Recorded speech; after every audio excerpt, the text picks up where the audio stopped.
Part 1. The live broadcast begins. Chapter 1. The House goes live. It began with a buzz, not the dignified murmuring one might associate with the halls of British power, but the very literal buzz of a shock collar strapped to the neck of the Speaker of the House, Sir Balthazar Bannister, a mandrill of considerable jowl and even more considerable rage issues. "Order! I said order!" He bellowed, which merely triggered a close-up from the newly installed Banana Prime Plus Hovercam 3000. The camera zoomed into his left nostril with forensic detail. The viewing audience in 138 countries sent up a collective cheer. Hashtags began trending within seconds. Nostrils of democracy and hat mandrill mandate took over the internet before the speaker had even adjusted his wig. A new era in British governance had begun, where policy met prime time, where legislation bowed to ratings, and where every word spoken in the House of Commons was no longer recorded in dusty volumes, but streamed in 4K with audience voting. In the gallery, cheering fans waved foam bananas. A child held up a sign reading, "I love the opposition, they throw the best fruit." The crowd erupted every time an MP stood up, not to speak, but to scratch, groom, or adjust their bespoke waistcoats stitched in Savile Row exclusively for bipedal primates. The Sergeant-at-Arms wheeled in the ceremonial mace, now sponsored by a high-end fruit smoothie company. A small sign beneath it read, "This symbol of parliamentary authority is brought to you today by Mango Might. Taste the power." Somewhere deep in the bowels of the Commons, sound technicians adjusted the laugh track. They had been instructed not to overuse it, except during serious moments of constitutional crisis, divorce announcements, or if Luxembourg is mentioned, as stated in the newly ratified Broadcast Rules of Parliament, Finance Bill Series 1. Sir Balthazar stood tall, every muscle in his furred face twitching with the effort of suppressing the primal urge to screech. "Welcome, honorable members," he began, his voice trembling at the cusp of breakdown, "to the first session of this Parliament under the management of Banana Prime Plus global streaming and confectionery licensing." He paused, waiting for applause. Instead, the Chancellor of the Banana Exchequer, Lord Archibald McFluffington, a stately orangutan with the expression of one who has predicted the fall of the pound through pineapple futures, was creeping toward the dispatch box, clutching a coconut like a live grenade. Meanwhile, Lady Clementine Clemmy Chutney, Minister for Snacks, Leisure and Amp, Illegal Grooming, adjusted a golden banana hair clip and flashed a practiced media smile. "It's a wonderful day for democracy, Mr. Speaker," she chirped. "I, for one, welcome the alliance of public governance and dessert-based entertainment." The chamber erupted in cheers, boos, and interpretive screeching. At precisely that moment, the back doors burst open. Nigel Nutkins, squirrel monkey backbencher and self-appointed voice of the people and the nut-based community, skidded into the chamber on roller skates. Not because roller skates were needed, but because Nutkins had realized that entering Parliament as if he were landing a figure skating routine did wonders for his nut talk following. "My fellow primates," Nutkins cried, spinning once, twice, nearly colliding with a peacekeeping llama in ceremonial armor. "The people demand not merely legislation, but content," the gallery howled. Phones lit up. Banana Prime Plus drones hummed overhead, catching his every movement in slow motion. Sir Balthazar sighed. He knew what was coming next. It was in the script, yes, the actual script, sent by Banana Prime Plus producers 30 minutes prior. His role, as Speaker, had evolved from the guardian of parliamentary procedure to lead narrator in the world's most profitable docudrama. He pressed the button on his pulpit. "Honorable members," Balthazar intoned, his voice steady, his wig slightly askew. "Before we begin the day's business, I must remind you of the new rules." He glanced to his right, where the rule scroller, a ring-tailed lemur with impeccable diction, began reading aloud. "Rule 1, read the lemur, unfurling a scroll. "All members must declare personal grooming activities before speaking." A murmur swept through the House. "Rule 2, fruit may be used in debate for emphasis, but only if thrown underhand." "Rule 3, all declarations of war must be preceded by a public service announcement and a short musical interlude." "Rule 4, any MP found yawning shall be shocked appropriately." At this, Sir Balthazar yawned out of sheer despair, and the collar delivered a jolt so strong it nearly launched his wig into the air. Applause thundered. A commentator's voice rang through hidden speakers. Oh, a big opening moment for the speaker. That's a 9.4 from the judges in Belgium. Luxembourg gives it a 0. The chamber froze at the word Luxembourg. It was unwise to bring up Luxembourg before feeding time. Lord McFluffington's eyebrow twitched. Clementine's tail stiffened in political alertness. Nigel Nutkins whispered into his lapel microphone, "Start the clock. The war vote begins in 3, 2, 1. Sir Balthazar slammed his gavel so hard the echo traveled down the Thames and startled a passing tourist. He stared down the chaos gathering before him like a monkey staring into the abyss of a peeled banana. "The House will come to order," he thundered. The words carried the force of history. They were etched into the walls, the carpets, the minds of generations. They would soon be printed on t-shirts. Lady Clementine rose. "Mr. Speaker, I rise to introduce the Banana Rationing Bill, ensuring fair access to grooming produce, smoothie ingredients, and emotional support fruit during times of crisis." She smiled. Then came it. A whisper. Nobody saw who started it, but everyone heard it. "Your mother eats plantains," gasps. Screeches. "Wig theft." Biscuit hurling. The chamber detonated into anarchy.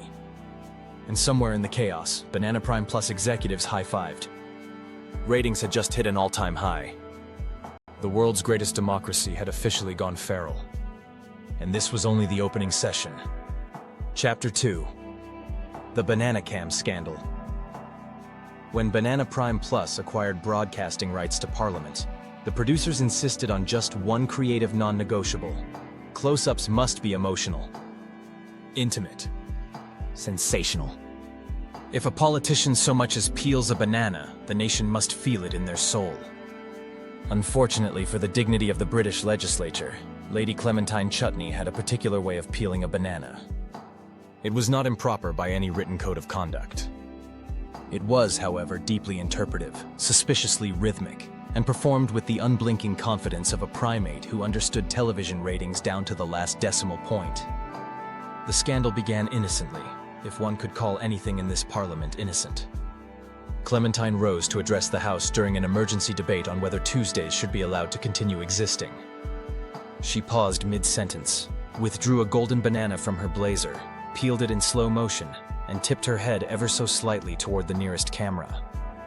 Banana Cam 3000 zoomed in, tracking every gesture like a hawk that had recently completed a masterclass in seduction cinematography. The whispering began before she'd even taken the first bite. Is that appropriate?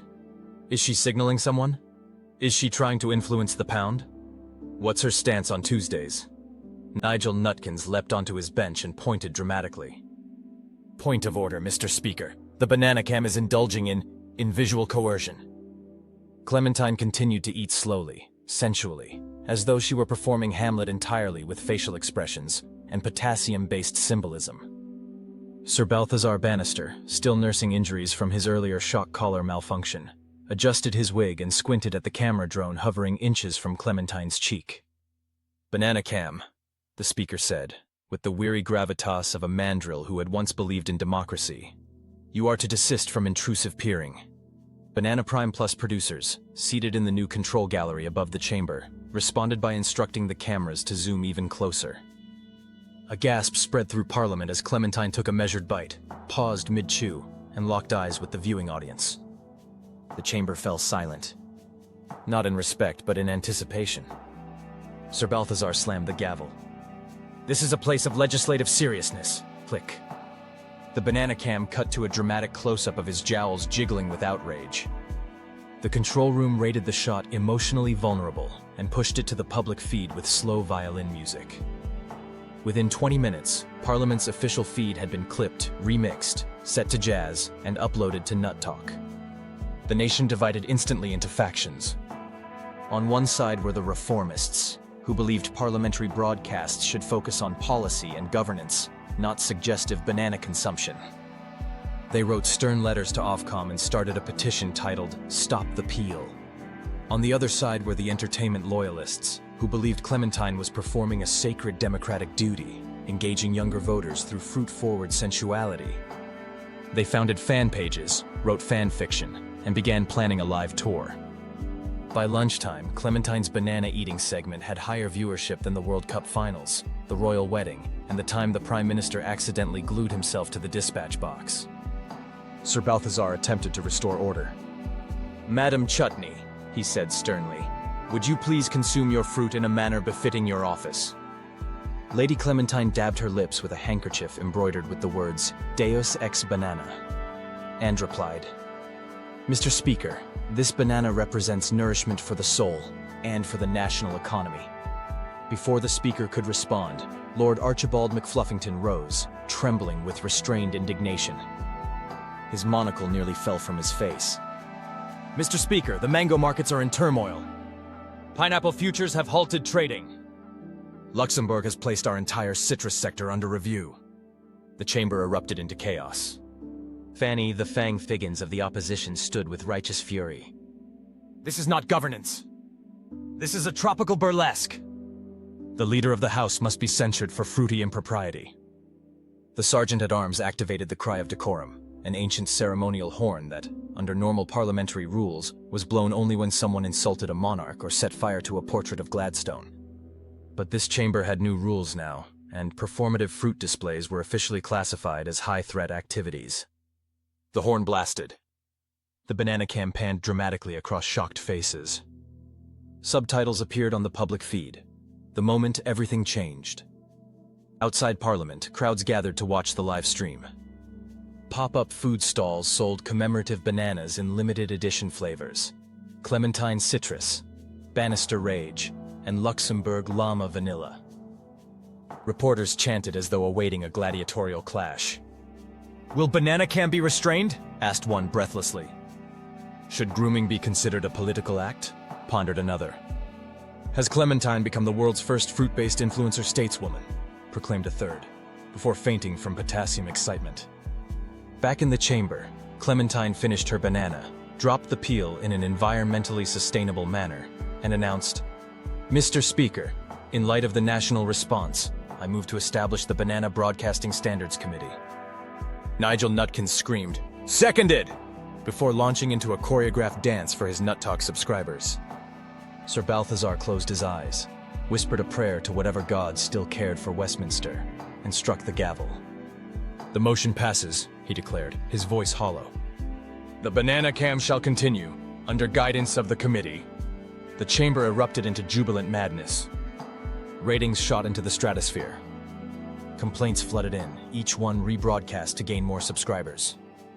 Banana Prime Plus issued a statement praising the deep democratic engagement achieved through fruit-forward visual narratives, and thus was born the greatest scandal in parliamentary history.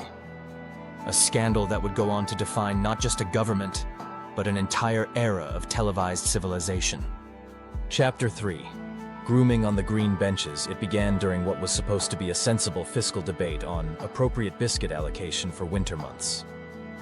The Chancellor, Lord Archibald McFluffington, had nearly convinced the House that the custard cream was an essential service when a silver dispatch box was rolled into the chamber bearing the seal Salon d'Etat, and everything changed. At first, no one paid much attention. Strange boxes rolled into Parliament all the time. Last week, one contained 6 capuchins in wigs claiming diplomatic immunity on behalf of the Commonwealth of Pretendonia. The week before that, Nigel Nutkins had wheeled in a trampoline to increase legislative bounce. But this box was different. It gleamed. It shimmered. It smoked slightly with lavender-infused steam. Slowly the lid rose. Out stepped Madame Flora Fluffington, minister without portfolio but with fabulous hair. A spider monkey of impossible elegance, she wore a robe of silk, slippers of swan down, and a grooming brush so encrusted with jewels it was classified as a national asset. "Honorable members," she purred, "I rise not to speak, but to style." Gasps. The chamber stiffened with instinctual attention. Grooming was not new to Parliament, far from it. But formal parliamentary grooming, conducted mid-session, with witnesses, stylists, and allocated brushmen, this was revolutionary. Sir Balthazar Bannister banged his gavel so hard that a chunk of mahogany flew off and struck a junior whip in the eye. "This chamber is not a salon," he roared. Madame Flora only smiled. "On the contrary, Mr. Speaker. This chamber has always been a salon." I merely provide the mirrors. The banana cam swiveled eagerly. Ratings surged immediately as viewers at home sensed a historical moment. Across Britain, hairdressers turned up their televisions. In Scotland, the sheep paused mid-graze.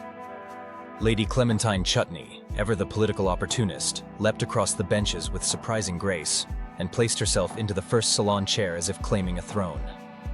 Madame Flora, do begin. I believe my follicles have urgent need of democracy. At once, the assistants began massaging her scalp with essential oils sourced from a disputed territory in the Caribbean, currently at war over coconut sovereignty. Reverend Peabody P. Peelsworth stood in horror. This is an affront to the dignity of the House. Grooming is a sacred act of moral hygiene. Not a spectator sport. Clementine, eyes closed, murmured, "Relaxation improves legislative clarity. I can practically hear justice flowing into my roots." Madame Flora raised her brush like a scepter. "With every stroke," she proclaimed in hushed reverence, "we untangle the knots of corruption." At that moment, something primal awoke in the chamber. Members who had been listless for months suddenly twitched with desire, not for policy, not for power, but for grooming. Lord McFluffington dropped his pineapple-shaped paperweight. "Madame, do you take appointments by seniority or tail length?" Within minutes, queues had formed along the green benches, each MP attempting to appear uninterested while casually stroking their own hair with longing. Sir Balthazar pounded the gavel again. "This is an outrage. Parliamentary rules clearly state that grooming may only occur during recess or with the written permission of the mace." Madame Flora stepped forward. "Mr. Speaker, may I present Exhibit A?" She held aloft a scroll. "The mace," she announced, "has booked the 10 o'clock slot for a blow-dry." The chamber exploded in noise. Peers leapt up, shouting accusations of impropriety. Peals of indignant screeching echoed through the rafters. Clementine, now receiving highlights under a heat lamp, raised a hand. "Order, Mr. Speaker. May I remind the House that many primate cultures have used communal grooming to build trust, resolve disputes, and oust lions?" Nigel Nutkin saw his chance. "I propose we establish a grooming caucus," he declared, leaping onto the backbenches. "Those who are groomed shall vote together. We shall be united, not by ideology, but by conditioning treatment." In the control room, Banana Prime Plus executives fist-bumped. This was better than anything they had scripted. Within minutes, alliances formed. The brushed majority, led by Clementine. The untamed opposition, led by Fanny the Fang Figgins, who refused grooming on revolutionary principle. The fringe coalition, literally just Lord McFluffington's fringe, which had taken on sentience under Madame Flora's care. Brigadier Bananarama, who had remained silent until now, rose to full gorilla height and slammed her fist on the floor. "I demand battle braids," she growled. Madame Flora nodded solemnly. "Your mane shall speak louder than your policies." Sir Balthazar tried once more. "Enough! This is a place of laws!" But his voice was drowned out by the soft, rhythmic brushing of 20 brushes working in unison. It created a hypnotic hush, a grooming lullaby. Suddenly, calm swept the chamber. The screeching ceased. Brains cleared. Fights paused mid-insult. Clementine opened her eyes, radiant, glowing as though she had communed with the spirit of democracy itself. "Mr. Speaker," she said gently, "I feel ready now, ready to legislate." It was undeniable. Productivity surged. MPs began proposing coherent amendments. The Chancellor delivered a budget statement in iambic pentameter. Even the opposition raised no objections, only hands for grooming appointments. By day's end, the nation had watched the most orderly session in recent British history. By nightfall, every news outlet had declared a new golden age of parliamentary shine, and in homes across the land, households erupted into heated debate. Was grooming a distraction from democracy, or its highest form? One thing was certain. The grooming caucus was rising, and democracy would never again be hair-free.